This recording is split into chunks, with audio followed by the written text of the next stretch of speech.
Herkese merhaba arkadaşlar. Emanet Listesi yeni bölüm analiz videoma hepiniz hoş geldiniz.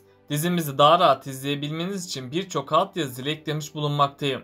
İstediğiniz altyazıyı videonun sağ altyazılar kısmından seçebilirsiniz. Lafı daha fazla uzatmadan dizimize geçelim.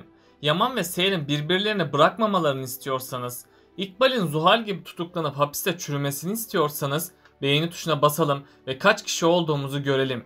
Dizimizden çıkan oyuncular olacak mı? İkbal'in hazırladığı yeni plan ne? Seher ve Yaman barışmadan araları bozulacak mı? Kiraz ve Ali birlikte olacak mı? İşte bütün sorularınıza cevap vereceğim arkadaşlar. Bu videoyu sonuna kadar izlemenizi tavsiye ederim.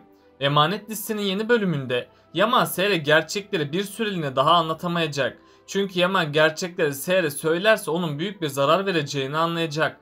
Onun için de Seher gerçekleri bir süreliğine çözemeyecek. Ama Yaman'ın bir şeyler gizlediğini anlayacak.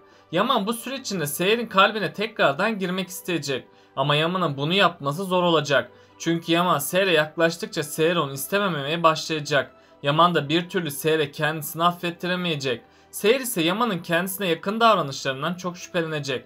Hatta Seher yine Yaman'ın kendisini kandırdığını sanacak. Bu yüzden Seher Yaman'ın iyi davranışlarına karşı hiçbir tepkide bulunmayacak.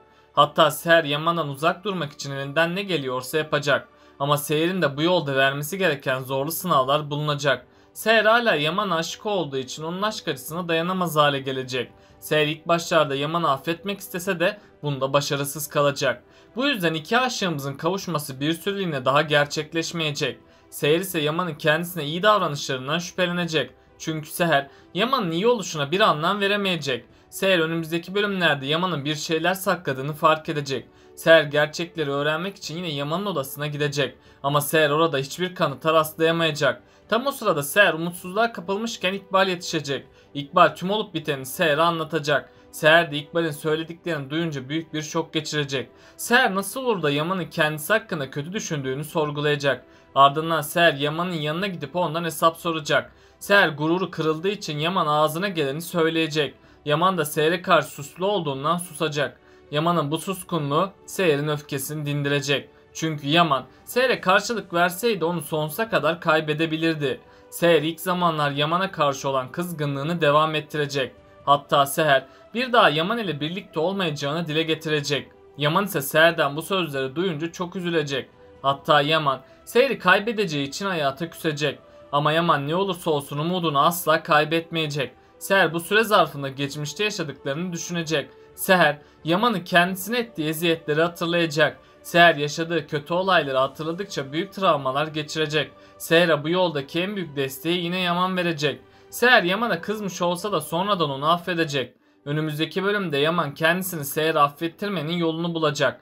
Yaman Yusuf sayesinde Seher'e yakın olmaya çalışacak. Seher de Yusuf'u üzmek istemediği için Yaman ile birlikte olacak. Yaman da Seher'e yakın olduğu süre içinde kendisini onu affettirmek isteyecek. Seher de Yaman'ın pişman oluşunu görüp onu affetmeyi tercih edecek. Böylece sonunda Seher Yaman'ı affedecek ve iki sevenimiz sonunda yeniden kavuşacak. Onların bir araya gelmesiyle Yusuf mutlu olacak. Hatta bu mutluluğun üzerine bir mutluluk daha gerçekleşecek. Çünkü Yusuf'un velayet davası sonuçlanacak. Yaman Yusuf üzerindeki tüm haklarından feragat edecek. Böylece sosyal hizmetlerde Yusuf Seher'e verecek. Seher de Yusuf'un velayetini aldığı için çok mutlu olacak. Yusuf da sonunda çocuk esirgeme kurumuna gitmeyeceği için sevinecek. İkbal tüm kötülüklerine kaldığı yerden devam edecek. İkbal'deki bu miras hırsı onun gözünü kanla bürütecek. Ayrıca İkbal Zuhal'in intikamını da Seher'den almaya çalışacak. Eğer Seher dikkatli olmazsa bu onun sonu olacak. Zuhal ve Selim sorunu ise tamamen ortadan kalktı. Selim artık dizimizde olmayacak. Selim'in dizimizdeki rolü kalmadığı için dizimizden ayrıldı. Zuhal sorunu ise bir süreliğine daha devam edecek. Zuhal birkaç yıl hapis yatacak. Tabi sonradan serbest bırakılacak. Çünkü Zuhal'in psikolojisi yerinde olmadığı için serbest kalacak.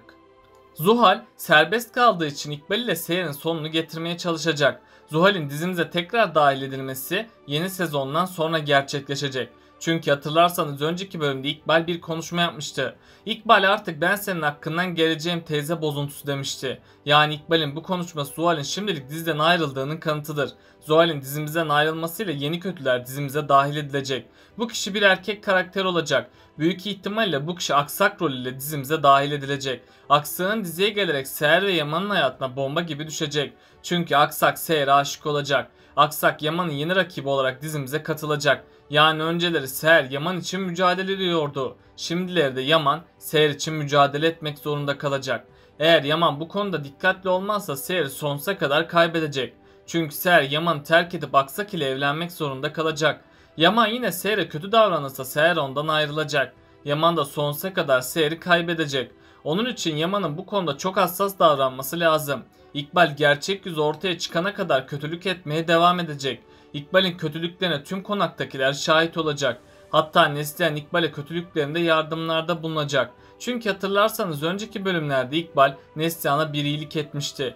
İkbal Neslihan'a çok pahalı bir kıyafet almıştı. İkbal ardından bir konuşma yapmıştı. İkbal karşılıksız iyiliklerin bir gün işine yarayacağından bahsetmişti. Yani İkbal yeri geldiğinde Neslihan'ı da kullanacağım demişti. İkbal önümüzdeki bölümlerde Seher hakkında daha farklı kötülükler edecek. İkbal Seher'i Yaman'dan ayırmak yerine Yaman'ı Seher'in gözünde bitirmek isteyecek. Hatta İkbal yeri geldiğinde Seher'in ölüm fermanını verecek. Eğer Seher dikkatli olmazsa ölerek dizimize veda edecek. İkbal, Zuhal gibi Seher'in de sonunu getirecek. Ama Yaman'ın aşkı her şeye rağmen Seher'i korumaya devam edecek. Gerçekler ise hiçbir zaman gizli kalmayacak. Seher bu süre içinde Yusuf için bahçe işleriyle ilgilenecek. Seher o sırada bahçıvanın okuma yazma bilmediğinin farkına varacak. Seher bu nedenle bahçıvana okuma yazmayı öğretecek. Bahçıvan da Seher sayesinde okuma yazmayı öğrenecek. Ve bahçıvan Seher'in yaptığı bu iyiliği asla unutmayacak. İkbal ise bahçede gezinirken Seher hakkında kötülükler yapacak. Bahçıvan ise İkbal'in tüm kötülüklerini işitecek. Bu yüzden bahçıvan gerçekleri Yaman'a anlatmaya çalışacak. Ama bahçıvan konuşamadığı için kimseye gerçekleri anlatamayacak. Bahçıvan yazı yazdığı için Yaman'a bir not yazacak. Yaman da sonunda İkbal'in tüm gerçek yüzünü görecek. Yaman ilk zamanlar bahçıvanın söylediklerine inanmak istemeyecek. Hatta Yaman bahçıvanın yalan söylediğini düşünecek. Sonradan Yaman Zuhal olayını hatırlar olacak. Bu yüzden Yaman İkbal'i göz hapsine alacak. Ziya ise İkbal'in gerçek yüzünü yeniden görecek. Ziya olanları gördüğü gibi Yaman'a gerçekleri anlatacak. Yaman da sonunda İkbal'in bir katil olduğunu fark edecek. İkbal ilk başlarda Yaman'a suçsuz olduğunu inandırmak isteyecek. Ama Yaman asla İkbal'e güvenmeyecek.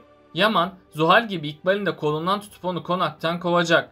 Hatta Yaman bununla da yetinmeyip İkbal'i polislere teslim edecek.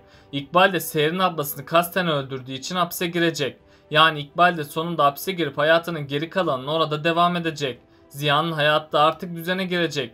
Çünkü İkbal'in Ziya'nın hayatından çıkması olumlu gelişmelere neden olacak. İkbal, Ziya'nın hayatındayken Ziya sorunlarla ve hastalıkla boğuşmaktaydı. Tabi Ziya İkbal'i sevdiği için ilk zamanlar çok üzülecek. Ama sonradan Seher'in destekleri olumlu sonuç doğuracak. Ve Ziya gün geçtikçe iyileşmeye başlayacak. Yaman da abisinin iyileşmeye başladığını görünce çok mutlu olacak. Hatta Yaman bu konuda Seher'e şükredecek. Ayrıca Ziya güzel bir başlangıç yapacak. Ziya artık dışarıya çıkmaya ve insanlarla zaman geçirmeye başlayacak. Hatta Ziya'nın hayatına yeni birisi dahil olacak. Ve Ziya bu kişiyle evlenip çok mutlu olacak. En son Sultanala arkadaşının ölümüyle çok üzülmüştü. Sultanala bu üzüntüyle Ali'nin evlenmesi için çabalamaya başlamıştı. Çünkü Sultanala ölmeden önce Ali'nin evlenmesini görmek isteyecek. Bu yüzden Sultanala Kiraz'ı gelini olarak görecek. İlk zamanlar Sultanala Kiraz'a çok kötü davranmaktaydı. Ama sonradan Sultanala Kiraz'ın temiz kalbini gördü.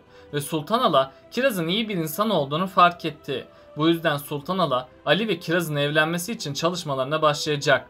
Hatta Sultanala planlar hazırlayıp Ali ve Kiraz'ın yakınlaşmasını sağlayacak. Ali ilk başta bu evliliğe olumlu bakmayacak. Çünkü Ali Kiraz'ın kendisini sevmediğini düşünecek. Bu yüzden Ali bu evlilikten uzak duracak. Ama sonradan Sultanala Kiraz ile ciddi bir konuşma yapacak. Kiraz da Sultanala'ya Ali'yi sevdiğini itiraf edecek. Ama Kiraz Ali'ye layık biri olmadığını belirtecek. Sultanala bunu öğrendiği gibi Ali'ye her şeyi anlatacak. Böylece Ali Kiraz'ın kendisini sevdiğini sonunda anlayacak. Bunun üzerine Ali Kiraz'a evlenme teklifinde bulunacak. Kiraz da Ali'nin evlenme teklifini kabul edecek. Artık Kiraz ve Ali evlenip mutlu olacak. Hatta Ali ve Kiraz'ın bir bebekleri olacak. Ve bu habere herkes çok sevinecek. Sultanala bu mutluluğu gördükten sonra ölecek. Çünkü Sultanala'nın dizide bir rolü kalmayacak. Sultanala'nın ölümüyle Ali büyük bir yıkım geçirecek. Tabi Kiraz'ın destekleriyle Ali bu zorluğun da üstesinden gelecek. Peki Yaman, Seher'i hak etmek için ne kadar çaba göstermeli? Aşağıda yorumlarınızı bekliyor olacağım. Böylelikle bu bölümümüzün de sonuna gelmiş bulunmaktayız arkadaşlar. Beni desteklemek için yorum atmayı, videomu beğenmeyi ve kanalıma abone olmayı unutmayın arkadaşlar. Hepinize teşekkür ederim. Kendinize çok iyi bakın. Hoşça kalın.